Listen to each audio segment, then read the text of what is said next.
said, the reason why it's okay that we'd be cannibalizing our own business is twofold. One is also the social philosophy of the project is to help support our Gales and our athletic. And the second part of why it's okay is that right now Tricolor is making a very large surplus. And yes, that's really great. And I really do applaud the management team for really streamlining their business and making everything a lot more efficient and relevant to students, specifically last year and then carried on this year. It is somewhat detrimental as well for non-for-profit corporations. And in the last annual report, it was outlined by our auditors that our operating fund is actually getting too high. So we're making too many surpluses, and overall at our bottom line, the corporation as a whole of the entire society is just making too much money for a non-for-profit. So it was actually advised to us that your operating fund is too large, and if it's continuing the way it is as of right now, you will lose your non-for-profit status, which will change the landscape of the alma mater society as a whole. Right now, Tricolor is looking at ways, they're doing it actually right now, of how to use more money, but using it effectively, because we didn't want to just spend money just to spend money, but trying to find places to spend money appropriately and giving back to students.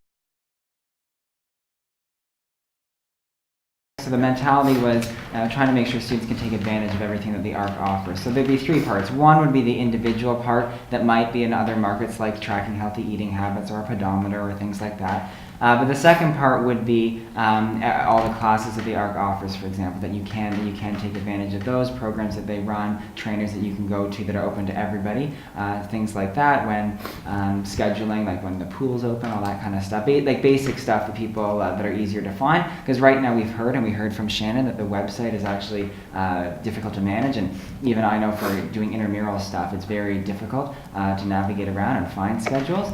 And then the third part would be to support our Gales and our teams and make buying tickets or promoting different games easier for people. Some of the ideas that were put in there were more suggestions than anything. What we have looked at is a lot of things related to booking classes, etc., and the gym equipment itself. So the treadmill booking function that you described is something that actually mimics something that's done at a lot of large Toronto and Calgary gyms. So the way it works is it's only a very small complement of your treadmills, so it would maybe be 10 of them or something like that. And right now there is someone who is roving around that area anyway, so it would be very easy to monitor because the infrastructure is in place.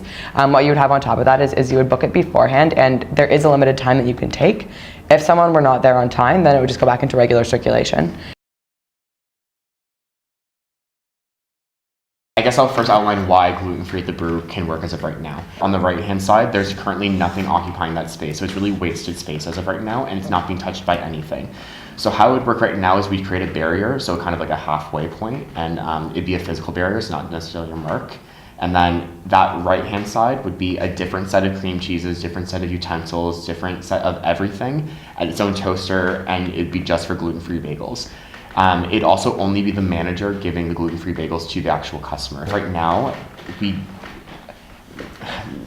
cannot go any further is because there is no guarantee that there will be no cross-contamination as of right now, especially at main common ground. The reason why it is easy to do at the brewery is because there's infrastructure there that is used for nothing else of right now, whereas right now at main common ground, there's no space as of right now that's not being used for something else, food related. So there's really nowhere to expand, and as of right now, you would need a new dishwasher, new utensils, a new prep space, you need a new serving space, you need a new freezer, a new fridge for inventory, but you'd also need a new fridge at the serving station as well. If you want to do gluten-free bagels or whatever at the sandwich station, you need a completely separate one as well. So everything would quite literally need to be doubled to 100% guarantee that it can't be cross-contaminated, and right now I have no idea where you would actually place that.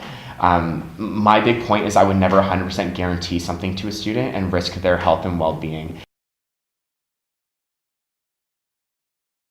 Yes, I think one of the biggest things for that is educating students, and whether that be training leaders through positive space, anti-oppression when they go into certain roles, whether it be in the services or the government, or orientation leaders, for example, really making them aware of the issues that do exist and how to approach them. And I think the key thing is how to approach them, because a lot of students, when they hear about issues, if they're ever in a situation when they might need to address it, they don't necessarily know how to. They might not know what to say, or if they should say something in public, should they say something in private, who should they go to. I think that's one piece.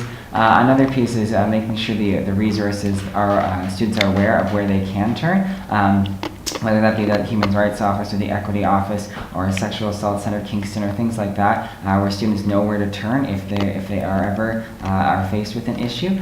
I think as well we don't want to tokenize the Social Issues Commission as the only resource, only place where education and support for those issues can take place. But of course, working with them and strengthening the work that they do, making sure that they have the resources necessary to reach out to a wide range of students, but making sure that that kind of knowledge and understanding permeates throughout everything that we do is something that we feel strongly about. The AODA requirements, so Accessibility Ontario Disabilities Act, which need to be implemented, and with all new buildings or large-scale infrastructure updates, they are fully implemented. That being said, like you said, Queens is largely old buildings, so the problem is getting them into the buildings that we currently have.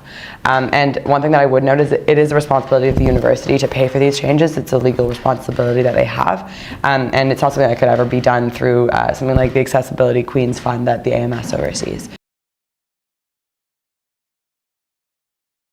So I'm sorry, Queens community. Unfortunately, I cannot provide nachos before 8 p.m.